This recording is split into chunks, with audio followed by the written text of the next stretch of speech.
Hello dear students, welcome back to our next section on the chapter units and measurement. Okay. Now in this video we are going to discuss about the errors in the measurement. तुम्ही जर measurement करत असाल, आता physics म्हटलं तर तो जो काही सब्जेक्ट आहे तो सब्जेक्ट ॲक्च्युअल एक्सपेरिमेंटचा सब्जेक्ट आहे, एक्सपेरिमेंटल सब्जेक्ट आहे.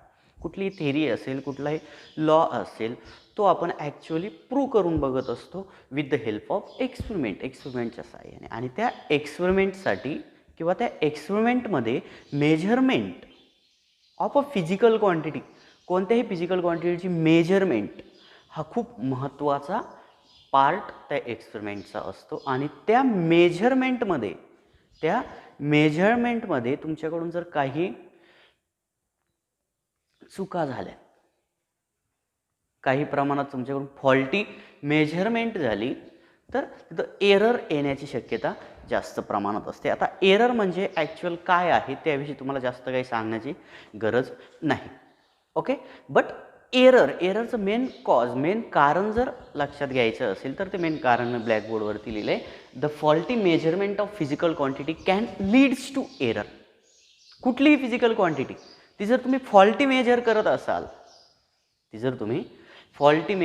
असाल तर त्या फॉल्टी मेजरमेंटमुळं त्या फिजिकल क्वांटिटीच्या मेजरमेंटमध्ये एरर येण्याची शक्यता जास्त प्रमाणात असते. आता ही एरर ॲक्च्युली असते तरी काय त्याविषयी जर डिस्कस करायचं असेल, सपोज तुम्ही एखादी फिजिकल क्वांटिटी मेजर करताय, सपोज एखाद्या रॉडची लेंथ तुम्ही मेजर करताय, length of rod, we are going to measure the length of rod and that measurement of length is suppose to be 10 centimeter.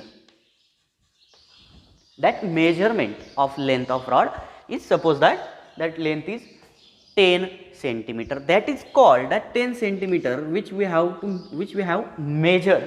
That measurement 10 centimeter is called measured value. की जे आपण major केली,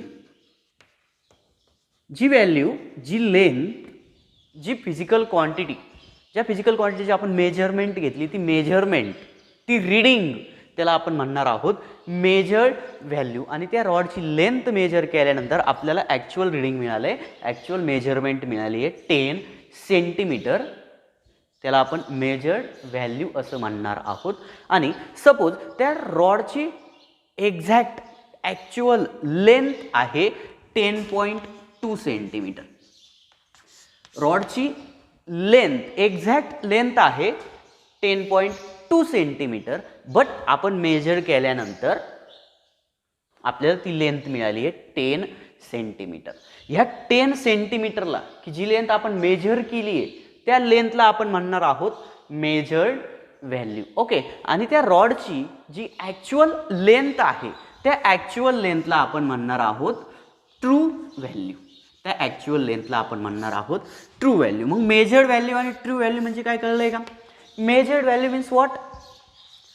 the measurement of physical quantity. Physical क्वांटिटीच्या मेजरमेंटला आपण म्हणणार आहोत measured value. Okay. And the true value of physical quantity, the exact value of physical quantity is called true value. Okay. मग ह्या ट्रू व्हॅल्यूमधला आणि मेजर्ड व्हॅल्यूमधला जो काही डिफरन्स असणार आहे, the difference between true value and measured value, that difference is called error. त्या डिफरन्सला आपण error असं म्हणणार आहोत. मग जर एररची डेफिनेशन लिहायची असेल, एररची जर डेफिनेशन सांगायची असेल तर काय सांगू शकतो आपण? Error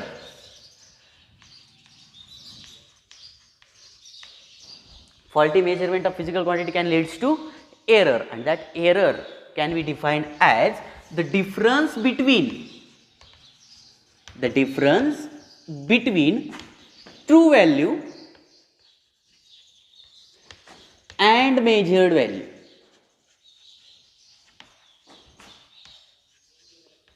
Of a physical quantity.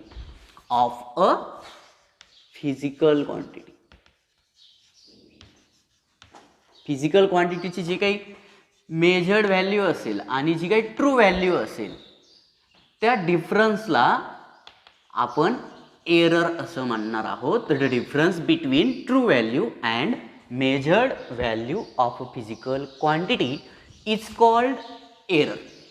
Is called error. Suppose मी एखादी फिजिकल क्वांटिटी मेजर करतोय, लेट ट्रू व्हॅल्यू, त्या फिजिकल क्वांटिटीची ट्रू व्हॅल्यू आपल्याला मिळाली आहे ए. ट्रू व्हॅल्यू आहे ए. सपोज फिजिकल क्वांटिटीची ट्रू व्हॅल्यू आपल्याला मिळाली आहे ए. मिळाली नाही, ती ॲक्च्युअल आहेच. ट्रू व्हॅल्यू आहे ए आणि मेजर्ड व्हॅल्यू आपल्याला मिळाली आहे, मेजर्ड व्हॅल्यू ती सपोज मी कन्सिडर करतोय बी. तर ह्या पर्टिक्युलर फिजिकल क्वांटिटीच्या मेजरमेंटमधली जी काही एरर आहे ती एरर आपल्याला मिळणार आहे. Error is equal to A minus B. Error आपल्याला मिळणार आहे ए मायनस बी. ओके, ही झाली error, the difference between true value, actual value and the measured value. और त्या मेजर्ड व्हॅल्यूला आपण ऑब्झर्वड व्हॅल्यू, की जी व्हॅल्यू आपण ऑब्झर्व केली आहे, जे ऑब्झर्वेशन आपण घेतलं आहे ती ऑब्झर्वड व्हॅल्यू और सिम्पली अ मेजर्ड व्हॅल्यू, ह्या दोघांमधला जो काही डिफरन्स आहे त्या डिफरन्सला आपण एरर असं म्हणणार आहोत. And that error can be positive or negative. Error पॉझिटिव्हही असू शकते किंवा निगेटिव्हही एरर असू शकते. काही वेळेस जी काही मेजर्ड व्हॅल्यू असेल ती मेजर्ड व्हॅल्यू ॲक्च्युअल व्हॅल्यूपेक्षा, ट्रू व्हॅल्यूपेक्षा जास्त असेल, त्या केसमध्ये जी काही एरर मिळणार आहे ती एरर आपल्याला पॉझिटिव्ह एरर मिळणार आहे. आणि काही केसमध्ये जर व्हॅल्यू निगेटिव्ह असेल, जर व्हॅल्यू कमी असेल, मेजर्ड व्हॅल्यू जर कमी असेल ट्रू व्हॅल्यूपेक्षा, तर त्या केसमध्ये जी काही एरर मिळणार आहे ती एरर आपल्याला पॉझिटिव्ह मिळणार आहे. Okay, difference between actual value और true value and measured value can be term as a error. त्याला आपण एरर असं म्हणणार आहोत. आता ह्या एरर कशा प्रकारे कॅल्क्युलेट केल्या जातात त्याविषयी आपण डिस्कस करणार आहोत नेक्स्ट पॉईंटमध्ये. पॉईंटचं नाव आहे इस्टिमेशन ऑफ एरर. एरर कशा प्रकारे इस्टिमेट करायचे, कशा प्रकारे त्या एरर फाइंड आउट करायच्या आहेत, त्यासाठी हा पॉईंट आपण बघतोय. पॉईंटचं नाव आहे इस्टिमेशन ऑफ एरर्स. एरर्सचं इस्टिमेशन, एरर फाइंड आउट करायचे आहेत आपल्याला. सपोज एखादी फिजिकल क्वांटिटी मी मेजर करतोय and I have get N number of observations, N number of readings मी ते घेतल्यात. ओके, मग त्या रिडिंग्स मी लिहितोय. सपोज पहिली रिडिंग मला मिळाली आहे A1. सेम प्रोसिजर फॉलो करून मी आणखी एक रिडिंग घेतली, ती रिडिंग मला मिळाली A2. थर्ड नंबरची रिडिंग मला मिळाली A3 आणि एन नंबरची रिडिंग मला मिळाली AN. कोणतीही एक फिजिकल क्वांटिटी, सपोज मी टेम्परेचर मेजर करतोय आणि ॲक्युरसीसाठी आपल्या मेजरमेंटमध्ये एरर येऊ नये यासाठी, to overcome the error, to avoid the error, we have to take a large number of observations, large number of reading. आपण लार्ज नंबर ऑफ रिडिंग्स घेत असतो, 2, 3, 4, 5, 10 रिडिंग्स आपण घेत असतो एरर येऊ नये यासाठी. ओके, सपोज कोणतीही एक फिजिकल क्वांटिटी मेजर करतोय आणि ती फिजिकल क्वांटिटी मेजर्ड करत असताना ज्या काही रिडिंग्स मी घेतल्यात त्या रिडिंग्ज आहेत A1, A2, A3 up to AN. Okay, एवढं लक्षात आलं. रिडिंग घेतल्यात, रिडिंग काय आल्यात A1, A2, A3 आणि AN पर्यंत. यानंतर आपण मीन व्हॅल्यू काय असते ते बघणार आहोत. Mean value, mean value, mean value म्हणजे the arithmetic mean of all the readings which we have to taken in the experiment. एक्सपेरिमेंटमध्ये जेवढ्या काही रिडिंग्ज आपण घेत असतो, suppose n number of readings मी घेतल्यात आणि त्या सर्व रिडिंग्सचा जर मी अरिथमॅटिक मीन घेतला तर त्या मीनला आपण मीन व्हॅल्यू असं म्हणणार आहोत. मी आता रिडिंग किती घेतल्यात, n नंबर ऑफ रिडिंग घेतल्यात. माझ्याकडे टोटल नंबर ऑफ रिडिंग्स किती आहेत, n आहेत. त्या रिडिंग्स कोणकोणत्या आहेत, A1, A2, A3, A4, A5 up to AN. अशा n नंबर ऑफ रिडिंग्स माझ्याकडे आहेत. सपोज टेम्परेचर जर मेजर करत असेल तर टेम्परेचरच्या मी 10 रिडिंग घेतोय. पहिली रिडिंग मला मिळाली आहे 10 डिग्री सेल्सिअस, दुसरी मिळाली आहे 11 डिग्री सेल्सिअस, तिसरी मिळाली आहे 10 degree Celsius, again 9.5 degree Celsius, again 11.5 degree Celsius, again 9.8 degree Celsius, again 10 degree Celsius. अशा प्रकारे मी 7 रिडिंग्स घेतल्यात. ओके, किती रिडिंग्स घेतल्यात? 1 2 3 4 5 6 7 7 रिडिंग्स घेतल्यात. ओके, कळतंय का? मग त्याच प्रकारे कोणत्या तरी एका पर्टिक्युलर फिजिकल क्वांटिटीची मी मेजरमेंट करतोय आणि त्या पर्टिक्युलर फिजिकल क्वांटिटीच्या रिडिंग्स किती घेतल्यात मी? n नंबर ऑफ रिडिंग्स घेतलेत. तो n मग 1 to इन्फिनिटीपर्यंत असू शकतो. मी 100 रिडिंग घेऊ शकतो. माझ्याकडे जर खूपच वेळ असेल, 2-3 दिवस मला एक्सपेरिमेंट चालवायचा असेल, मोस्ट ॲक्युरेट रिझल्ट मला हवा असेल, तर मी 200 300 400 500 1000पर्यंत अशा रिडिंग्स घेऊ शकतो. ओके, त्या n नंबर ऑफ रिडिंग्स मी घेतल्यात आणि मिळालेल्या रिडिंग्स काय आहेत? A1 A2 A3 A4 up to AN. तर या सर्व रिडिंग्सचा, या सर्व मेजरमेंट्सचा, या सर्व ऑब्झर्वेशन्सचा जर मला मीन फाइंड आउट करायचं असेल, जर मला मीन व्हॅल्यू फाइंड आउट करायची असेल, तर ती मीन व्हॅल्यू फाइंड आउट करण्यासाठी मला या सर्व रिडिंग्सचा अरिथमॅटिक मीन घ्यावा लागेल. मग तो अरिथमॅटिक मीन किंवा त्याला आपण मीन व्हॅल्यू असंही म्हणू शकतो. ती मीन व्हॅल्यू आपल्याला मिळते ए मीन इज इक्वल टू या सर्व रिडिंग्सचा मीन. मीन कशा प्रकारे घेतला जातो? सर्वांची ॲडिशन तुम्ही करणार आहात आणि त्या सर्व रिडिंगची ॲडिशन केल्यानंतर जेवढ्या नंबर ऑफ रिडिंग्स आपण घेतल्यात त्याने त्याला डिवाइड करणार आहोत. ओके, सपोज माझ्याकडे व्हॅल्यूज आहेत, तर यांचा मीन मला घ्यायचा असेल तर या सर्वांची मी ॲडिशन करणार आणि डिवाइड बाय 7 करणार आहे. आता सध्या माझ्याकडे किती रिडिंग्स आहेत? n नंबर ऑफ रिडिंग्स आहेत आणि रिडिंग कोणकोणत्या आहेत? A1 plus A2 plus A3 plus A4 up two plus AN divide by total number of reading. Total number of readings किती मिळालेत? n. याला आपण म्हणणार आहोत अरिथमॅटिक मीन. कळलंय का? अरिथमॅटिक मीन कसा फाइंड आउट केला जातो? सपोज मी लेंथ मेजर करतोय. पहिली लेंथ मिळाली 10 सेंटीमीटर, दुसरी मिळाली आहे 11 सेंटीमीटर, तिसरी मिळाली आहे अगेन 10 सेंटीमीटर, चौथी मिळाली आहे 12 सेंटीमीटर, पाचवी रिडिंग मला मिळाली आहे 13 सेंटीमीटर. तर या सर्वांचा मला मीन घ्यायचा असेल तर मी सर्वांची ॲडिशन करणार आहे. सर्वांची ॲडिशन करणार आहे. मग या सर्वांचा मीन लेंथ मेजर करतोय. मग मी सपोज म्हटलं यल मीन, लेंथचा mean, mean value of length is equal to 10 centimetre plus 11 centimetre plus 10 centimetre plus 12 centimetre plus 13 centimetre divide by किती रिडिंग्स घेतल्यात? 1 2 3 4 5 डिवाइड बाय 5. ओके, मग ॲडिशन किती येते? 3 प्लस 2 5 6 1 2 3 4 5 56. मग मला इथे आन्सर मिळणार 56 डिवाइड बाय 5 आणि जे काही याचा आन्सर येईल ती व्हॅल्यू म्हणजे मीन व्हॅल्यू लेंथची असणार आहे. ओके, मग अशा प्रकारे आपण मेजरमेंटमध्ये मीन व्हॅल्यूज फाइंड आउट करत असतो. आपण रिडिंग घेतल्यात n नंबर ऑफ रिडिंग्स, त्या मिळाल्यात A1 A2 A3 up to AN. मग मीन व्हॅल्यू कशा प्रकारे कॅल्क्युलेट केली आहे? आपण सर्व रिडिंग्सची ॲडिशन केली आहे आणि divide by number of readings केले. ओके, किंवा यालाच आपण म्हणू शकतो सम, ॲडिशन, सम, समेशन असंही म्हणतो आपण त्याला. Sum of all readings. Okay, sum of all observations divide by total number of readings.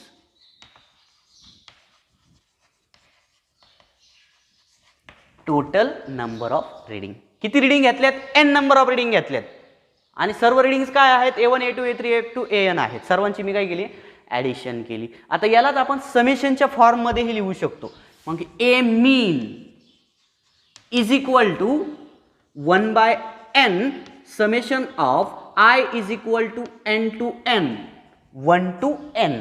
I runs from 1 to n. I ची व्हॅल्यू 1 पासून n पर्यंत रन होते आणि इकडे लिहिणार आहोत आपण AI समेशन.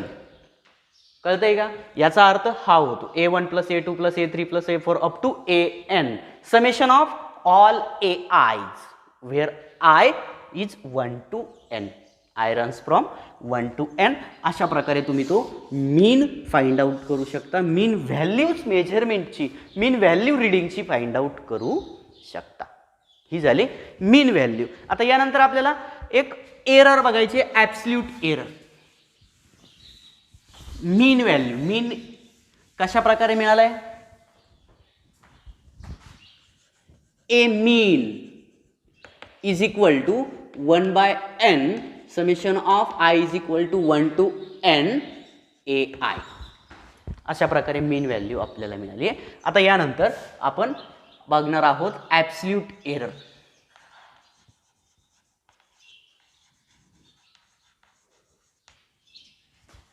Absolute error. आता ॲब्सल्यूट एरर काय असते बघा. The difference between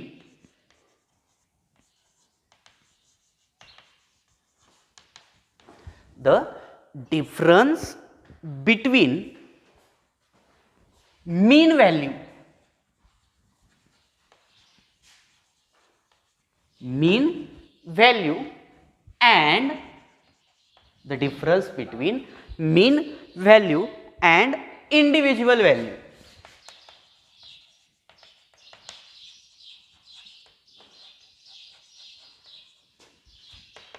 The difference between mean value and individual value is called absolute error. त्याला आपण ॲब्सल्यूट एरर असं म्हणणार आहोत. मग जेवढ्या आपल्याकडे रिडिंग्ज आहेत, जेवढे ऑब्झर्वेशन आपण घेतलेत, तेवढ्या ॲब्सल्यूट एरर आपल्याला मिळणार आहे. काय आहे डेफिनेशन? सॉरी, इथं मॅग्निट्यूड आहे. The magnitude of difference between mean value and individual value. Individual values कोणकोणते आहेत? A1, A2, A3, A4 up to AN. आणि मीन व्हॅल्यू आपल्याला एकच मिळाली, ए मीन. मग त्या ए मीन आणि प्रत्येक इंडिव्हिज्युअल व्हॅल्यू मधला जो काही डिफरन्स आपल्याला मिळणार आहे, त्या डिफरन्सेसला आपण ॲब्सल्यूट एरर असं म्हणणार आहोत. मग the magnitude of difference between mean value and each individual value is called absolute error. Suppose आपण A1 मधली absolute error फाइंड आउट करतोय. absolute error in the measurement of A1. absolute error in the measurement of A1. A1 आपण reading घेतली, but A1 च्या measurement मध्ये किती absolute error आपल्याला मिळाली आहे, ती absolute error आपण फाइंड आउट करूया. Absolute error in the measurement A1. A1 या मेजरमेंट मध्ये मिळालेली जी काही ॲब्सल्यूट एरर असेल, ती ॲब्सल्यूट एरर आपण फाइंड आउट करूया. ते ॲब्सल्यूट एरर अशा प्रकारे आपण डिनोट करणार आहोत. कॅन बी गिवन बाय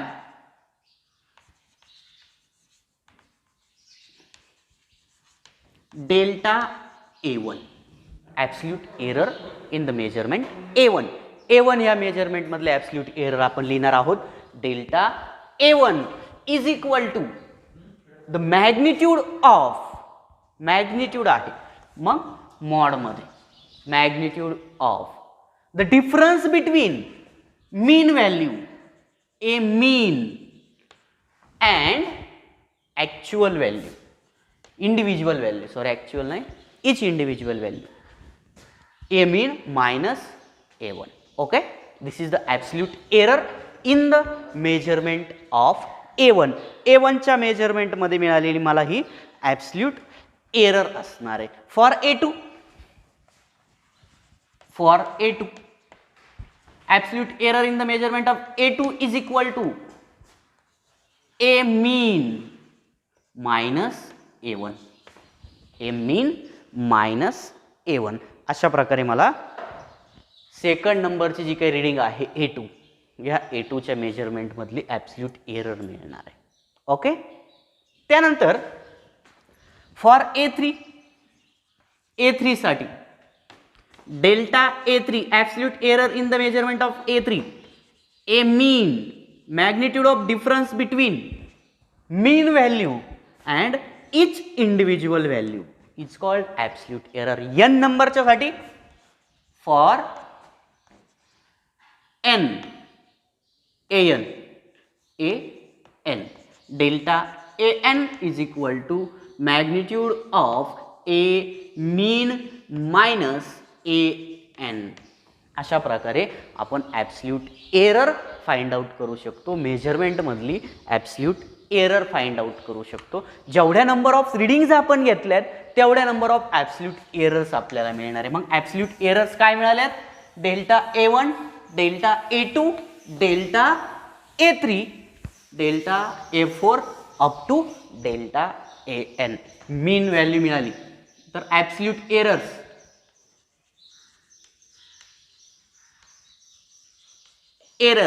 काय मिळाल्यात? Delta A one, delta A two, delta A three up to delta A N. Okay, या झाल्यात mean values, sorry absolute errors झाल्यात. यानंतर नेक्स्ट टर्म आहे mean absolute error. Mean absolute error काय असेल बरं? मीन ॲब्सल्यूट एरर त्याच्या नावातच आहे mean of all the absolute errors. Arithmetic mean of all absolute errors. सर्वच्या सर्व ॲब्सल्यूट एररचा जो काही अरिथमॅटिक मीन असेल त्या मीनला आपण म्हणणार आहोत मीन ॲब्सल्यूट एरर. आणि ह्या मीन ॲब्सल्यूट एररसाठी सिम्बॉल आहे किंवा जे काही नोटेशन आपण यूज करणार आहोत ते नोटेशन असेल डेल्टा ए मीन. मग मीन फाइंड आउट करायचं आहे. मीन कशा प्रकारे फाइंड आउट केला जातो? सर्वांची addition divide by number of readings. मग number of errors absolute errors किती मिळाल्यात? N. Delta A one plus delta A two plus delta A three plus delta A four up to delta A n. Up to delta A n divide by total number of absolute error. Total number of absolute errors आहेत n. Again समेशनच्या फॉर्ममध्ये जर लिहायचं असेल तर delta A mean absolute error is equal to आपण लिहू शकतो 1/n summation of I is equal to 1 to n delta A I. Delta A I याला आपण म्हणणार आहोत ॲब्सल्यूट एरर. अशा प्रकारे या फॉर्म्युल्याचा यूज करून तुम्ही ॲब्सल्यूट एरर फाइंड आउट करू शकता. ओके, ही झाली ॲब्सल्यूट एरर. आता पुढून आपण त्या संदर्भात एक प्रॉब्लेमही सॉल्व करणार आहोत. Excuse me. Absolute error. Okay, now the next term is relative error.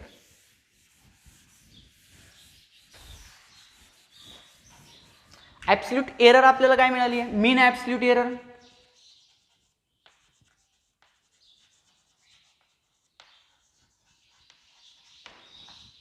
Delta A mean is equal to 1/n summation of I is equal to 1 to n delta A i. Okay, याचा use आपल्याला पुढे जाऊन problem solve करत असताना करावा लागणार आहे. तो एक प्रॉब्लेमही आपण घेणार आहोत. आता नेक्स्ट टर्म आहे relative error.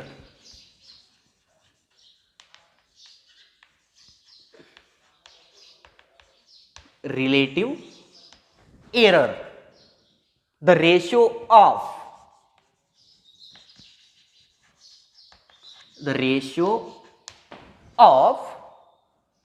Mean absolute error,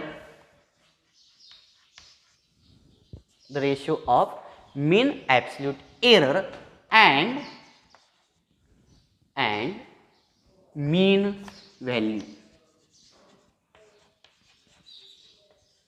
The ratio of mean absolute error and mean value is called relative error.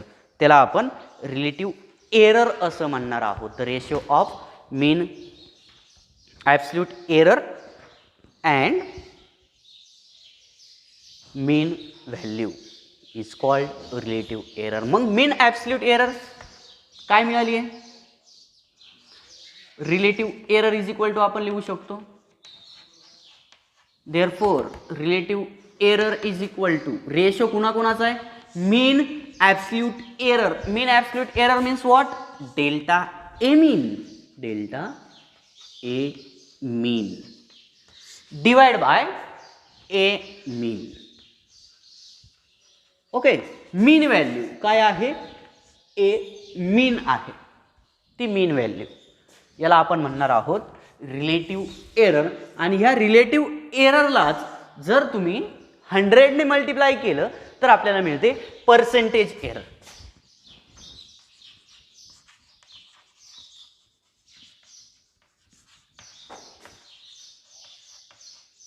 काय असते percentage error relative error multiply by 100 means what percentage error. Okay मग percentage एररसाठी आपण formula लिहू शकतो delta A mean divide by a mean into 100. Okay आता बघा आत्तापर्यंत काय काय बघितलंय मीन व्हॅल्यू. मीन व्हॅल्यू म्हणजे काय आहे arithmetic mean of all the measurement or all the readings is called mean value. Formula मिळाला आहे 1/n summation of 1 to n ai where I runs from 1 to n. Then absolute error. What is meant by absolute error? The magnitude of difference between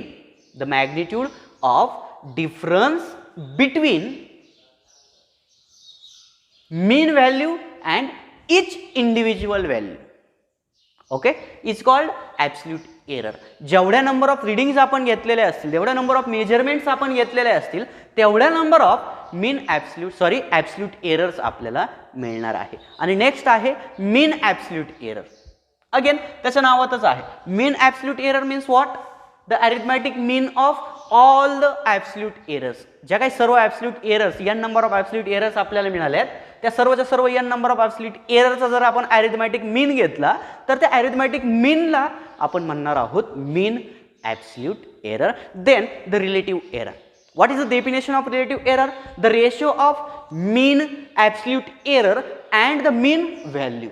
Ratio of mean absolute error and mean value is called relative error. And what is the mean absolute error? Delta A mean. What is the mean value? A mean. The ratio of these both is nothing but a relative error. Therefore, relative error is equal to delta A mean divide by A mean. And if we multiply the relative error by 100 then what we get percentage error. Hence percentage error is equal to delta A mean upon A mean. That means what is it relative error into 100. अशा प्रकारे या सर्व प्रकारे आपण errors estimate करू शकतो errors find out करू शकतो. आता एक प्रॉब्लेम आपण घेऊया.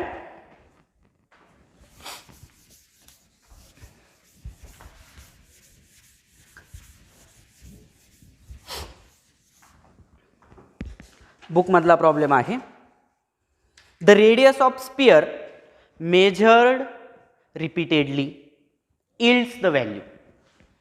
The radius of sphere measured repeatedly yields the value.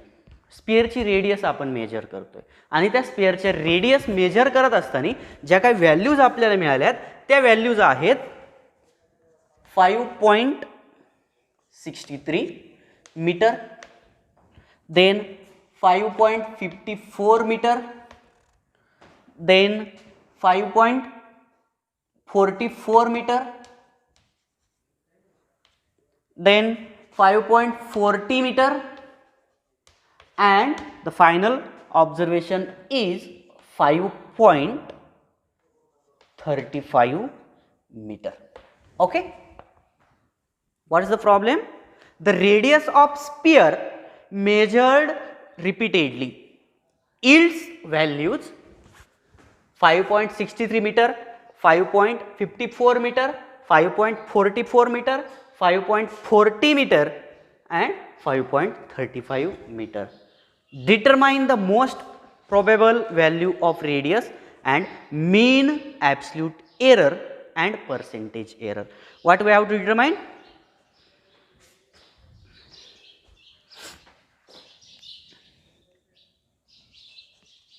Most probable value. Most probable value means what? जी व्हॅल्यू मिळण्याची प्रोबेबिलिटी जास्त आहे. आणि मोस्ट प्रोबेबल व्हॅल्यू म्हणजेच असणार mean value. Most probable value म्हणजे काय असणार आहे? मीन व्हॅल्यू. ओके, किंवा यालाच आपण मीन व्हॅल्यू असंही म्हणू शकतो. ही आपल्याला फाइंड आउट करायची आहे. त्यानंतर आणखी काय विचारलंय? मीन ॲब्सल्यूट एरर विचारलंय. Mean absolute error. ओके, आणखी काय विचारलंय? Relative error. Relative error. आणखी एक विचारलंय and percentage error.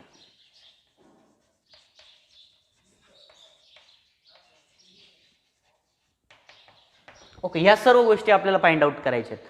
Most probable value, स्पिअरची रेडियस आपण मेजर करतो आहोत आणि स्पिअरची रेडियस मेजर करत असताना ज्या काही आपण रिडिंग्स घेतल्या आहेत त्या रिडिंग्स मिळाल्यात 5.63, 5.54, 5.44, 5.40, 5.35. ओके, विचारलंय काय? Determine most probable value, that means mean value, mean absolute error, relative error and percentage error. या 4 गोष्टी, 1 2 3 4 गोष्टी आपल्याला फाइंड आउट करायच्या आहेत. आता त्या कशा प्रकारे आपण फाइंड आउट करणार आहोत? त्यासाठी आपल्याकडे फॉर्म्युलेज आहेत. मग याच्या काही सर्व रिडिंग्ज आपल्याला मिळाल्या, त्या रिडिंगला पहिले आपण काहीतरी नाव घेऊया. Suppose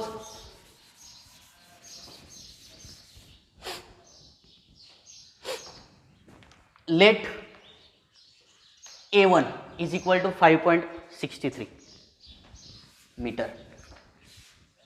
A2 is equal to 5.54 meter. A3 is equal to 5.44 meter. तर बघा, मीन व्हॅल्यूसाठी आपल्याकडे फॉर्म्युला आहे 1/n is equal to summation of I is equal to 1 to n AI.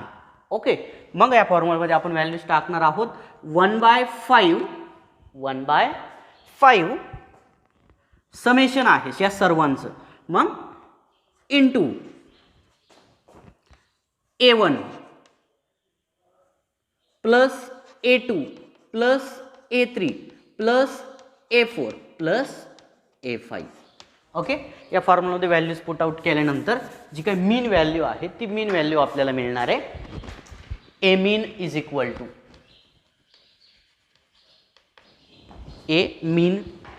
To आता याची आपल्याला गरज इकडं नाही आहे, फॉर्म्युले सर्व तुम्ही नोट डाऊन करून घेतले असतील. A mean is equal to A1 plus A2 plus A3 divide by 5, 1/5. A1 किती आहे? 5.63 प्लस 5.44 प्लस 5.40 प्लस 5.35 झालेत का 5? 1 2 3 4, 5.54 राहिलाय plus 5.54 divide by 5. Okay, is equal to, आता या सर्वांची ऍडिशन तुम्ही करणार आहात. काय मिळते आपल्याला addition?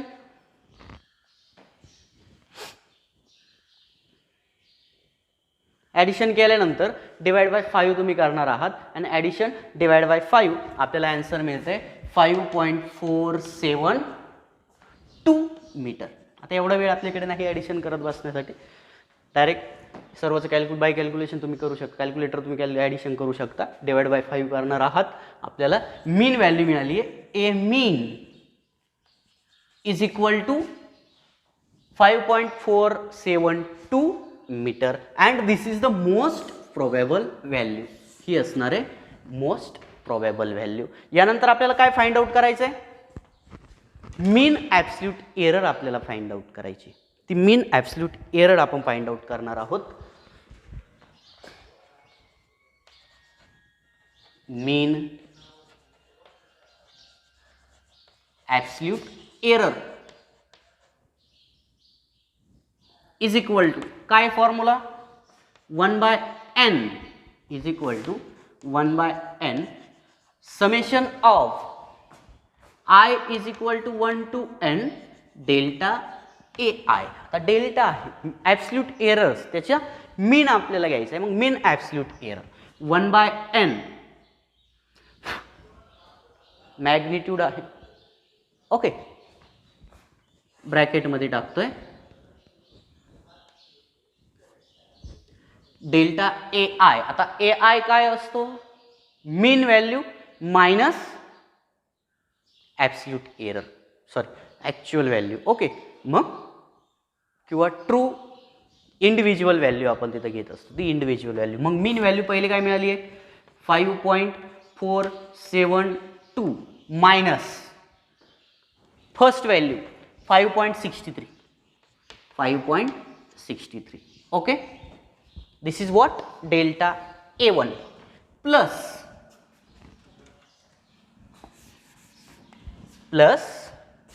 mod of 5.472 minus 5.54 A2. Okay, plus mod of 5.472 minus 5.40 plus mod of 5.472 minus 5.35 and last one is plus mod of 5.472 minus 5.54. Okay, सर्वांची आपल्याला ॲडिशन करायची आहे इंटू 1/n. यांच्याऐवजी आपण डायरेक्ट लिहिणार आहोत 5 1/5. ओके, देअरफॉर मीन ॲब्सल्यूट एरर त्याला आपण म्हणतो, हे सर्व तुम्ही नोट डाऊन करून घेतलेलं असेल. Delta A mean is equal to 1/5 in the bracket काय आहे पहिली 5.472 मायनस 5.63. 5 पॉईंट मॉड आहे, कोणतीही संख्या तुम्ही अगोदर घेऊ शकता. मायनस 5.472. Okay, 10 10 10 minus 2 8. इथे राहणार आहे 2, इकडे होतोय 10 10 मायनस 2 आपल्याला मिळतोय 8. Okay, then 12 12 minus 7 5. Then what? 5 5 minus 4 1 and 0. 0.158 158. अशा प्रकारे ह्या सर्व सबस्ट्रॅक्शन्स तुम्ही करणार आहात.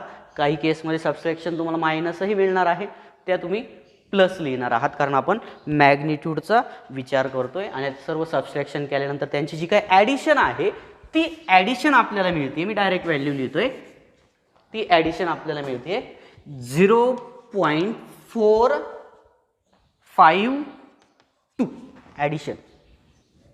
ही सबस्ट्रॅक्शन प्लस ही subtraction plus third number plus fourth number plus 5 number, सर्व सबस्ट्रॅक्शन केल्यानंतर त्यांची जी काही ॲडिशन येणार आहे ती ॲडिशन मला मिळते 0.452. अगेन डिवाइड बाय 5 आहे, याला 5 ने डिवाइड केल्यानंतर delta A mean mean absolute error आपल्याला मिळते 0.094. 0.0904 ही असेल मीन ॲब्सल्यूट एरर. आणि मीन ॲब्सल्यूट एररला युनिट असेल metre. This is a mean absolute error. Okay, now we have to find the relative error. Mean absolute error आपल्याला मिळाली आहे. Then what we have to find mean error. Mean error, mean एररचा formula आठवतोय का?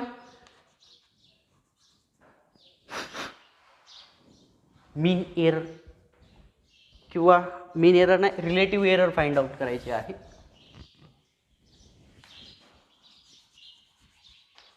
the ratio of mean absolute error and mean value is called relative error. Hence relative error is equal to, formula आठवतोय का, delta A mean divide by a mean. Mean काय मिळालंय, delta A mean 0.0904 divide by mean value आपल्याला मिळाली आहे 5.472. Okay, ही deviation केल्यानंतर आता येणार तुम्ही लॉग टेबलचा यूज करणार आहात. लॉग टेबलचा यूज कशा प्रकारे केला जातो ते पुढे जाऊन आपण बघणार आहोत. बट सध्या हे प्रॉब्लेम तुम्ही असेच समजून घेणार आहात. ही सबट्रॅक्शन बाय कॅल्क्युलेटर तुम्ही सध्या करणार आहात. बट हे सर्व पेपरला अलाउड नाही. पेपरमध्ये तुम्हाला कॅल्क्युलेटर अलाउड नाही, त्यासाठी तुम्हाला लॉग टेबल अलाउ केला जाईल. लॉग टेबलचा यूज करून तुम्ही हे सर्व कॅल्क्युलेशन्स करू शकता. बट लॉग टेबल कसा यूज करायचा आहे याविषयी तुम्हाला अजून कल्पना नसेल तर त्याच्या रिलेटेड यूट्यूबवरती भरपूर सारे व्हिडिओज अवेलेबल आहेत. ते सर्वचे सर्व व्हिडिओज तुम्ही बघणार आहात, किंवा थोडा वेट करा, आपणही लॉग टेबलच्या यूजविषयी एक व्हिडिओ टाकणार आहोत. ओके, मग हे सर्व डिवायडेशन केल्यानंतर जे काही ॲन्सर आहे ते ॲन्सर आपल्याला मिळतं आहे 0.017. 0.017. आता ह्या रिलेटिव्ह एररला कुठल्याही प्रकारचं युनिट नसणार आहे. त्यानंतर जर पर्सेंटेज एरर फाइंड आउट करायची असेल, नाही करायचीच आहे, प्रॉब्लेममध्ये विचारले find a percentage error also. मग percentage error ERROR error is equal to what, relative error multiply by 100. Relative error multiply by 100 म्हणजे असते पर्सेंटेज एरर. मग रिलेटिव्ह एररवरती आपल्याला मिळाली आहे, त्या रिलेटिव्ह एररलाच 100ने मल्टिप्लाय केल्यानंतर if you multiply the relative error by 100 then we get the percentage error. Hence the percentage error is equal to, relative error is what, 0.017 into 100. मग 100ने मल्टिप्लाय केल्यानंतर आन्सर आपल्याला काय मिळणार आहे, 100 okay 1.7%. This is the percentage error. Okay, in this way we can solve the problems related to the estimation of error. अशा प्रकारे आपण error estimate करू शकतो. जेवढे काही प्रॉब्लेम्स असतील ते प्रॉब्लेम्स आपण सॉल्व करू शकतो. एक्झामच्या दृष्टीने महत्त्वाचे प्रॉब्लेम्स आहेत एररवरचे. ओके, आता जे काही नेक्स्ट लेक्चर असेल त्या नेक्स्ट लेक्चरमध्ये आणखी एक असा एक प्रॉब्लेम आपण घेऊया, आणि त्यानंतर combinational error, error in the combination. Combination म्हणजे ॲडिशन, सबट्रॅक्शन, मल्टिप्लिकेशन, डिवायडेशन यांच्यामध्ये एरर कशा प्रकारे मेजर केले जातात, त्या कशा प्रकारे एस्टिमेट केले जातात त्याविषयी आपण डिस्कस करणार आहोत. Okay, thank you dear students.